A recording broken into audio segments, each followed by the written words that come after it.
हरिओम. आत्मपूजा उपनिषद. योगदास श्री जय गणेश जोशी यांचे प्रवचन. निश्चिंतनम त्याचे असे सांगून त्यानंतर ऋषींनी निश्चिंतनम असे म्हटले आहे.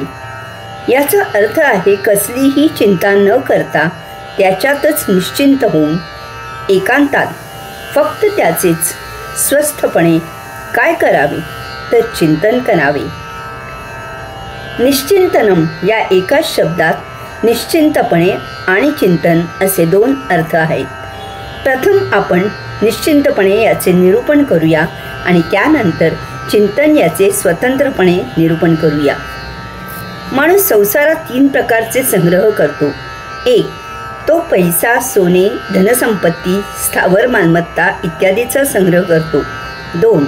तो कुटुंबात राहून कुटुंबियांचा, नातेवाईकांचा, आप्तांचा, स्वकीयांचा आणि समाजात राहून स्नेहांचा, सहकार्यांचा, ओळखीच्यांचा असा अनेक प्रकारे माणसांचा संग्रह करतो. आणि 3 म्हणजे तो स्वतःच्या आणि इतरांच्या विचारांचा आणि त्यामुळे झालेला संस्कारांचा संग्रह करतो. पैसा, सोने, धनसंपत्ती, स्थावर मालमत्ता इत्यादी त्याचा देह जीवित असेपर्यंत त्याला साथ देतात. माणसे त्याला चितेपर्यंत साथ देतात, परंतु विचार, संस्कार त्याला पुनर्जन्मात जन्मोजन्मी साथ देत राहतात. यास्तव येथे खास करून मुद्दामून निश्चिंतनम असे सांगितले आहे. एरवी त्याचे चिंतन करणे शक्य नाही, त्याचे ध्यान लागणे अशक्य आहे आणि त्यामुळे त्याची प्राप्ती, साक्षात्कार, मुक्ती याला आपण सदा विन्मुखच राहू. आता येथे निश्चिंतनम म्हणजे काय ते समजावून घेऊया.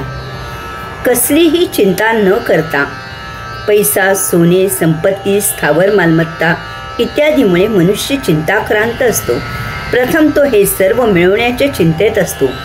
नंतर तो ते अमर्याद कशी मिळेल या चिंतेत असतो, कारण कितीही मिळाले तरी ते त्याला सदा अतृप्तच ठेवते.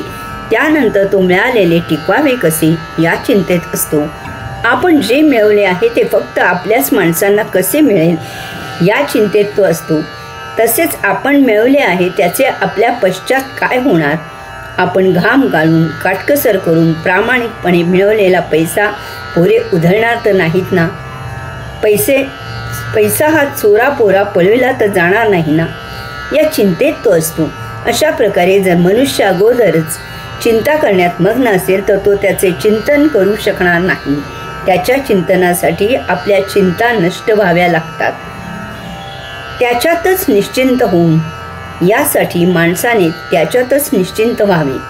माणसाने आपल्या सर्व चिंता त्याच्यावर सोडून द्याव्यात. आपल्याला महिन्याकाठी पगार कसा मिळणार या चिंतेत नोकर नसतो. यामुळे तो मोकळेपणाने काम करतो. ही जबाबदारी मालकावर असते. आपले संगोपन कसे होणार या चिंतेत मुले नसतात. यामुळे ती निर्धास्तपणे अभ्यास करतात, खेळतात, मौज करतात. ती जबाबदारी पालकांवर असते. साधना कोणती आणि कशी करायला सांगितली जात आहे याची चिंता साधक करत नाही. ही जबाबदारी योगगुरूंची असते. यामुळे साधक मोकळेपणाने साधना करतात. याचप्रमाणे माणसाने संसाराची जबाबदारी त्याच्यावर सोपवून द्यावी. आपले काम फक्त जीवात्म्याच्या प्रेरणेने कर्मयोग करण्याचे आहे. या व्यतिरिक्त इतर कसलेही कर्म न करण्याचे आपले काम आहे. यानंतरची सर्व जबाबदारी त्याची आहे. तो जसे, जितके आणि जे देईल त्याचा मोठ्या भावभक्तीने आणि श्रद्धेने प्रसाद म्हणून स्वीकार करावा. तेच आपले संचित संपवण्यासाठी सुयोग्य आहे. त्यापेक्षा कमी किंवा जास्त किंवा काही निराळे म्हणजे आपल्या संचितात भर घालणे आहे. त्याच्या प्रसादाच्या सेवनाने त्यातच देह जीवित ठेवायचा आणि त्याचे चिंतन करायचे एवढेच आपले काम आहे. इतर कसलीही चिंता करायचे आपले काम नाही. आपल्या चिंता या त्याच्या चिंता आहेत. तो पाहिल आपले काय करायचे ते. आपण कर्मयोग करून झाल्यावर उर्वरित वेळी सतत त्याचे चिंतन करत असायचे. आपल्याला दर्शन द्यायची जबाबदारी त्याची आहे. दर्शनाचे स्थलकाल तो निवडेल आणि ठरवेल. आपण त्याचीही काळजी करायची नाही. मला स्वतःला दर्शन द्यायला त्याने मला आफ्रिकेला नोकरी करायला लावली. कुटुंबियांपासून अलिप्त ठेवले. तेथे साधना उपासना करायला लावली आणि मग दर्शन दिले. एकांतात अशा प्रकारे आपण आपली चिंता त्याच्यावर सोपवली की आपली स्वतःपासून सुटका होते. परंतु तरीही कुटुंबीय, नातेवाईक, आप्त, स्वकीय, स्नेही, सहकारी, ओळखीचे अशा अनेक प्रकारे जोडले गेलेल्या माणसांचा संग्रह आपल्याला एकांतात राहू देत नाही. माणसांच्या संपर्काने आणि सहवासाने आपली बुद्धी आणि मन भरकटते. रिकामटेकडे आपला वेळ घेतात. फुकटचे सल्लागार आपल्याला भंडावून सोडतात. आपल्या चिंतनात यांचा अडथळा येतो. यास्तव अशांचा संग्रह करू नये. येथे संग्रह हा शब्द महत्त्वाचा आहे आणि तो नीट समजावून घ्यायचा आहे. माणसांचा संग्रह करायचा नाही याचा अर्थ संसारापासून पळून जायचे, समाजापासून फटकून वागायचे, माणूस घाणेपणा करायचा असे नव्हे, तर काळ, काम, वेग याचे गणित मांडून त्याप्रमाणे माणसांजवळ वर्तन करायचे आहे. कोणते काम केव्हा आणि कसे करायचे याचा विवेक ठेवावा लागतो. कोणते काम करायचे आणि कोणते काम करायचे नाही याचा संयम बाळगावा लागतो. कोणत्या कामाला किती वेळ द्यायचा याचे तारतम्य सांभाळावे लागते. यासाठी आपण स्वतः कुठेही कधीही अत्यावश्यक कामाव्यतिरिक्त जाऊ नये. काम करताना कमीत कमी शब्दात व्यक्त व्हावे. देहबोली सांभाळावी. काम झाल्यावर तेथे अत्यल्प काळी चुकू नये, रेंगाळू नये. तेथे काहीही खाऊ पिऊ नये. एका त्याच्या विषयाशिवाय अन्य विषयांवर भाष्य करू नये. हीच रीत आपल्याकडे आलेल्यांबद्दल आपण कटाक्षाने पाळावी. तरच एकांत मिळणे शक्य आहे. फक्त त्याचेच.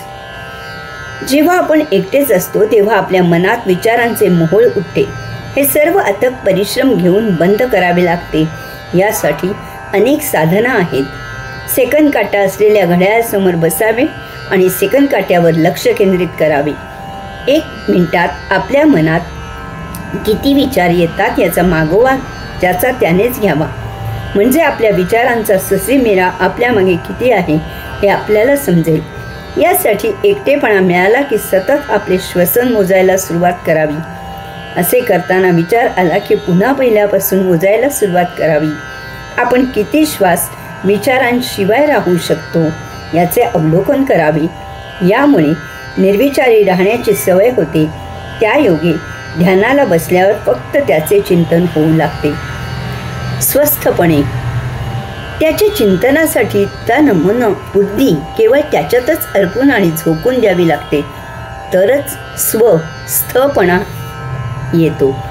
स्व म्हणजे आपण आणि स्थ म्हणजे ठिकाण.